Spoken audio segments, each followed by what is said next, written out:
This series will save you ton of time. ಅವ್ನ ಫೇಸ್ನ blur ಮಾಡ್ತೀನಿ, ಬೇರೆ ಏನು ಉದ್ದೇಶ ಇಲ್ಲ, ಬಟ್ ನಿಮಗೂ ಈ ಫೀಲ್ ಆಗಿರುತ್ತೆ. You have any question for me? That's all for my end. I have a guess of how the interview went, so I'll work on my head. I'll get my basics straight, so I don't embarrass myself next time. Actually ನೋಡಿ, ಇವ್ರಿಗೆ appreciate ಮಾಡ್ಬೇಕು. ಬೇರೆಯವರೆಲ್ಲ ಏನು ಮಾಡ್ಬಿಡ್ತಾರೆ ಗೊತ್ತಾ, ಕಾಲೇ cut ಮಾಡಿಬಿಡ್ತಾರೆ, network issue ಅಂದ್ಬಿಡ್ತಾರೆ. ಸೊ ಅದಕ್ಕೆ I have decided to do something about this. So ಅದೇ ನನಗೆ ಮೋಟಿವೇಟ್ ಮಾಡಿದ್ದು ಈ ಸೀರೀಸ್ನ ಮಾಡೋದಕ್ಕೆ ಕೂಡ. Hey guys, welcome back. ನಾನು ಸುಮಾರು ಇಂಟರ್ವ್ಯೂ ತೊಗೊಂಡ್ಬಿಟ್ಟಿದ್ದೀನಿ, ಬಟ್ ಲಾಸ್ಟ್ 6 ಮಂತಿಂದ ಏನೋ ಇಂಟರ್ವ್ಯೂ ಪ್ರೊಸೆಸ್ ಚೇಂಜಸ್ ಆಗಿದೆ. ಎಲ್ಲ ಕ್ಯಾಂಡಿಡೇಟ್ ರೆಸ್ಯೂಮೆ ನೋಡ್ಬೇಕು ನೀವು, ಆಯಿತಾ? ಇನ್ಕ್ರೆಡಿಬಲ್ ಆಗಿದೆ, ಅಮೇಝಿಂಗ್ ಪ್ರಾಜೆಕ್ಟ್ಸ್. ಗೆಟಪ್ ಪ್ರೊಫೈಲ್ ಮಾತ್ರ ಅಲ್ಟಿಮೇಟ್. ಅವ್ರ ಪ್ರೊಫೈಲ್ ನೋಡೇ ಗೆಟಪ್ದು ನಾವು ಸೆಲೆಕ್ಟ್ ಮಾಡ್ಬಿಡ್ಬೇಕು, ಕ್ವಶನ್ನೇ ಕೇಳಬಾರ್ದು ಅವ್ರಿಗೆ, ಹಂಗಿರುತ್ತೆ. ನಾನು ನೋಡಪ್ಪ ಬಂದಿರ್ತೀನಿ, ಸದ್ಯ ಆದರೂ ಕ್ಯಾಂಡಿಡೇಟ್ ಸೆಲೆಕ್ಟ್ ಮಾಡೋಣ, HR ನಮ್ಮ ತಲೆ ತಿನ್ನಲ್ಲ ಅಂತ ಅಂದ್ಕೊಂಡು ಬಂದಿರ್ತೀನಿ. ನಮಗೆ 1000 ಕೆಲಸ ಇದೆ, ಇಂಟರ್ವ್ಯೂ ಬೇರೆ ತೊಗೋಬೇಕು, ತೊಗೊಂಬಿಟ್ಟಿರ್ತೀವಿ. ಇವಾಗ ನೀವು ಸೆಲೆಕ್ಟ್ ಮಾಡಿಬಿಟ್ರೆ ಮುಗೀತು ಕತೆ ಅಂತ ಕೂತಿರ್ತೀವಿ. ಒಂದು ಫಂಡಮೆಂಟಲ್ ಕ್ವಶನಿಗೆ ಆನ್ಸರ್ ಕರೆಕ್ಟಾಗಿ ಹೇಳಲ್ಲ. ನನಗೆ ತಲೆ ಕೆಟ್ಟೋಯ್ತು. ಮೊನ್ನೆ ಒಂದು ಇಂಟರ್ವ್ಯೂ ತೊಗೊಂಡೆ, ಅದೇ ನನಗೆ ಡಿಸಪಾಯಿಂಟ್ಮೆಂಟ್ ಆಗೋಯ್ತು. ಅದೇ ನನಗೆ ಮೋಟಿವೇಟ್ ಮಾಡಿದ್ದು ಈ ಸೀರೀಸ್ನ ಮಾಡೋದಕ್ಕೆ ಕೂಡ. ಹೋಪ್ಫುಲಿ ನಾನು ಅದನ್ನು ರೆಕಾರ್ಡ್ ಮಾಡಿದ್ದೀನಿ. ಅವ್ನ ಫೇಸ್ನ ಬ್ಲರ್ ಮಾಡ್ತೀನಿ, ಬೇರೆ ಏನು ಉದ್ದೇಶ ಇಲ್ಲ, ಬಟ್ ನಿಮಗೂ ಈ ಫೀಲ್ ಆಗಿರುತ್ತೆ. ಬಟ್ ನೀವು ನೋಡಿ ಅವ್ನು ಏನು ಅಂದಿದ್ದಾನೆ ಅಂತ ಆಮೇಲೆ ಮಾತಾಡ. You have any question for me? That's all for my end.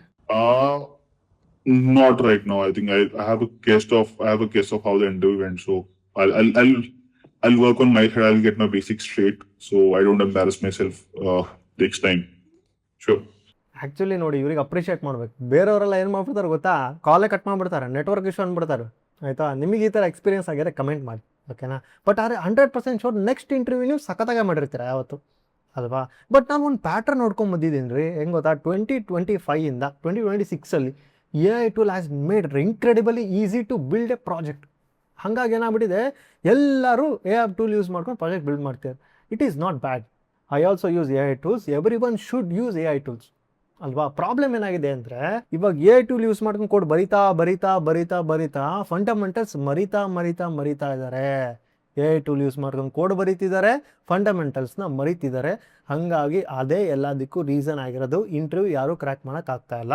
ಯಾಕಂದರೆ ಇವಾಗ AI ಟೂಲ್ಸ್ ಗ್ರೋತ್ ಆಗ್ತಾ ಫಂಡಮೆಂಟಲ್ಸ್ ಕ್ವಶನ್ ಜಾಸ್ತಿ ಆಗ್ತಾ ಇರುತ್ತೆ. ಎಲ್ಲರೂ ನೆಗ್ಲೆಕ್ಟ್ ಮಾಡ್ತಿದ್ದೀರಾ. ರೆಸ್ಯೂಮೆ 10 ಔಟ್ ಆಫ್ 10, ಫಂಡಮೆಂಟಲ್ಸ್ 2 ಔಟ್ ಆಫ್ 10, ಹಂಗಾಗ್ಬಿಟ್ಟಿದೆ ಕತೆ ಇವಾಗ. ಸೊ ಅದಕ್ಕೆ I have decided to do something about this. ಯಾಕಂದರೆ I went through all the JavaScript. ನಾನು ಏನೇ ಕ್ವಶನ್ ಕೇಳಿದ್ದೀನಿ ಎಲ್ಲ ಒಂದು ಲಿಸ್ಟ್ ಮಾಡ್ಕೊಂಡಿದ್ದೀನಿ ನಾನು, ಓಕೆನಾ? ಆ ಲಿಸ್ಟ್ನ ಇಟ್ಕೊಂಡು ಆ ಕಾನ್ಸೆಪ್ಟ್ ಹಿಂದೆ ಮುಂದೆ ಎಲ್ಲ ಕೂಡ ಕವರ್ ಮಾಡಬೇಕು ಈ ಪರ್ಟಿಕ್ಯುಲರ್ ಜಾವಾಸ್ಕ್ರಿಪ್ಟ್ ಇಂಟರ್ವ್ಯೂ ಸೀರೀಸ್ ಅಲ್ಲಿ ಅಂತ ಅಂದ್ಕೊಂಡಿದ್ದೀನಿ. ಅವಾಗ ಏನಾಗುತ್ತೆ, ಇಂಟರ್ವ್ಯೂವರ್ ಯಾವತ್ತೂ ನಿಮಗೆ ಡೈರೆಕ್ಟ್ ಕ್ವಶನ್ಸ್ ಕೇಳಲ್ಲ, ಎಲ್ಲ ಇಂಡೈರೆಕ್ಟ್ ಕ್ವಶನ್ಸೇ ಕೇಳೋಕ್ಕೆ ಸ್ಟಾರ್ಟ್ ಮಾಡ್ತಾನೆ ಒಂದು ಹಂತಕ್ಕೆ ಹೋದ್ಮೇಲೆ, ಅಲ್ವಾ? ಹಂಗಾಗಿ ನೀವು ಒಂದು ಕಾನ್ಸೆಪ್ಟ್ನ ಕರೆಕ್ಟಾಗಿ ಹಿಂದೆ ಮುಂದೆ ತಿಳ್ಕೊಂಬಿಟ್ರೆ ಅವ್ನು ಹೇಗೆ ಕೇಳಿದ್ರು ಕೂಡ ನೀವು ಆನ್ಸರ್ ಹೇಳ್ಬೋದು. ಇಂಟರ್ವ್ಯೂ ಕ್ರ್ಯಾಕ್ ಮಾಡ್ಬೋದು. ಇಂಟರ್ವ್ಯೂ ಕ್ರ್ಯಾಕ್ ಮಾಡೋದು ತುಂಬ ಈಸಿ. ಏನಕ್ಕೆ ಫಂಡಮೆಂಟಲಿ ಡೀಪ್ ಯಾರೂ ತಿಳ್ಕೊಂಡೇ ಇಲ್ಲ. ಇವಾಗ ಏನಾಗ್ಬಿಡುತ್ತೆ, ಎಲ್ಲ AI ಟೂಲಲ್ಲಿ ಎಲ್ಲ ಡಿಸ್ಟ್ರಾಕ್ಟೆಡ್ ಆಗಿದ್ದಾರೆ. ನೀವು ಕಾನ್ಸಂಟ್ರೇಟ್ ಮಾಡಿ ಅಂತ ಟೈಮಲ್ಲಿ, ಅವಾಗ ನೀವು ಗೆಲ್ತೀರ. This series will save you ton of time. ಯಾಕಂದರೆ ನಾನು ಎಲ್ಲ ಸ್ಟ್ರಕ್ಚರ್ಡ್ ಮಾಡಿ ನಾನು ಇಲ್ಲಿ ಕೊಡ್ತಾ ಇದ್ದೀನಿ ನಿಮಗೆ. ನೀವು ಕೂಡ ಕಾಂಟ್ರಿಬ್ಯೂಟ್ ಮಾಡಬೇಕು, ಕಮೆಂಟಲ್ಲಿ ಹಾಕಿ ನಿಮಗೆ ಜಾವಾಸ್ಕ್ರಿಪ್ಟ್ ಇಂಟರ್ವ್ಯೂಯಲ್ಲಿ ಏನೇನು ಕ್ವಶನ್ ಕೇಳಿದ್ರು ಅಂತ. ಅದು ಇಲ್ಲಿ ಕವರ್ ಆಗಿಲ್ಲ ಅಂದರೆ ಅದನ್ನು ಕೂಡ ಕಾನ್ಸೆಪ್ಟ್ನ ಕವರ್ ಮಾಡೋಣ, ಅವಾಗೆಲ್ಲರೂ ಕೂಡ ಹೆಲ್ಪ್ ಆಗುತ್ತೆ.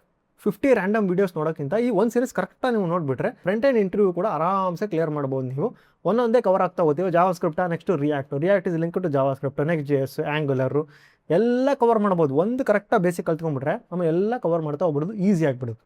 ಹಂಗಾರೆ ಸೀರೀಸ್ನ ಶುರು ಮಾಡೋಣ. ಸೊ ಈ ಸೀರೀಸ್ ಬಗ್ಗೆ ನಿಮಗೇನೇ ಕ್ವಶನ್ನು, ನಿಮ್ಮ ಎಕ್ಸ್ಪೀರಿಯನ್ಸ್ನ ಕಮೆಂಟಲ್ಲಿ ಹಾಕಿ, ಬನ್ನಿ ಶುರು ಮಾಡೋಣ.